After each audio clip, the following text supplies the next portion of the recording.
Barbados confirms it's selling most of its Liat shares. And in sport, a Jamaican footballer to miss out on her World Cup women's debut after sustaining injury during an international friendly.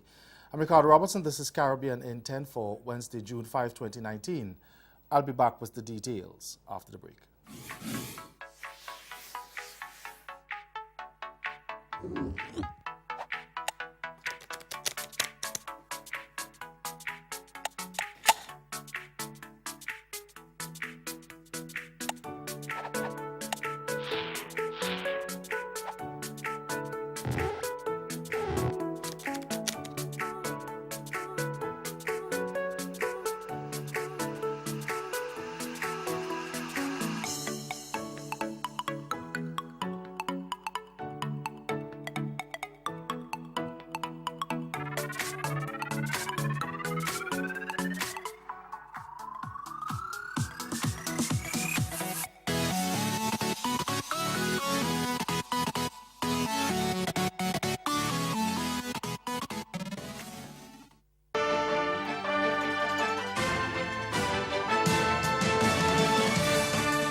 It's official. After weeks of speculation about Barbados' future in Liat, Prime Minister Mia Mottley has formally announced plans to sell the country's shares in the regional airline to Antigua and Barbuda.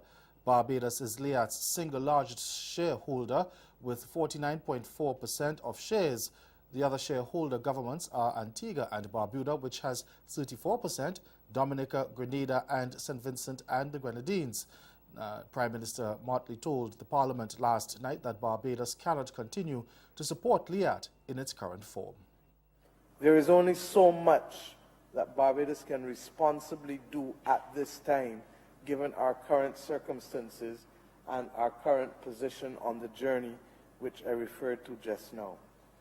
Therefore, sir, notwithstanding our absolute commitment to regional air travel, and notwithstanding the fact, sir, and given in fact, the fact that the studies have recommended a different model and restructuring for Liat, and given the inability of the government of Barbados to do for Liat in the next 5 to 10 years what the government of Barbados did for Liat in the last 5 to 10 years, when we moved significantly to assume major shareholder responsibilities, we have taken the determination and decision as a cabinet that it is time for us to step back, while at the same time allowing other governments to continue with their proposal to want to restructure Liat in the way in which they have determined.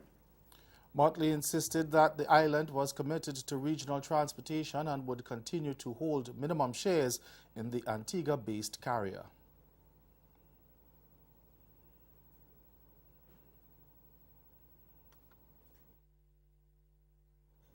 In other news now, a High Court judge in Trinidad will disclose tomorrow whether he will accept a plea agreement between the Director of Public Prosecutions and cooperating witness Queen's Counsel Vincent Nelson in the corruption case involving former Attorney General Anand Ramlogan and opposition legislator Gerald Ramdeen. Yesterday, in the absence of the media, Justice Malcolm Holdip heard arguments from both the DPP Roger Gaspard and Nelson's lawyers on why the deal should be accepted. The Jamaican-born Nelson is facing 3 conspiracy charges related to the alleged kickback of millions of dollars in legal fees to Ramlogan and Ramdeen as a gift for receiving state briefs.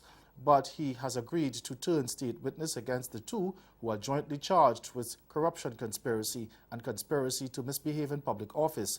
Nelson, who had been granted bail and allowed to leave the country pending his plea agreement hearing, arrived at the Hall of Justice in Port-of-Spain under heavy security yesterday.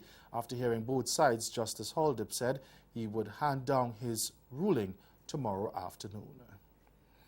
The political advisor to Haitian President Jovenel Moïse has dismissed allegations that the president is implicated in an embezzlement scheme that defrauded the country of billions of dollars. A panel of judges has accused Moïse of being at the center of the scheme that siphoned off aid from Venezuela's Petrocaribe program, which was to be used to fix roads. In a report of more than 600 pages, the High Court of Auditors said that in 2014, the Haitian government gave 2 companies which had the same payroll and staff contracts to upgrade a road. One of the business was Agritrans, a banana farming concern, which Moise headed until his election in 2017. Since last year, pressure had been building on him to launch an investigation into management of the Petrocarib funds and to show results on his promise to fight corruption. And stay with us, your Midday Sport is next.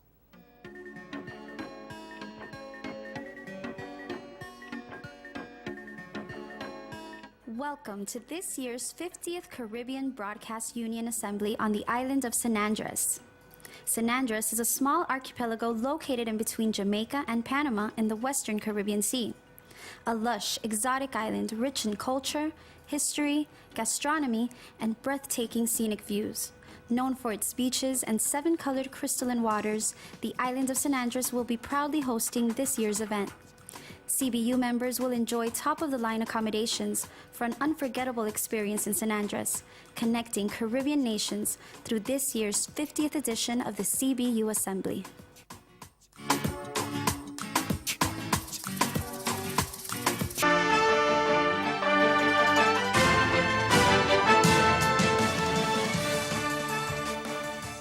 Jamaican striker Kayla McCoy's World Cup dream came to an end after injury during an international friendly with Scotland that forced her out of the prestigious tournament, which kicks off on Friday in France.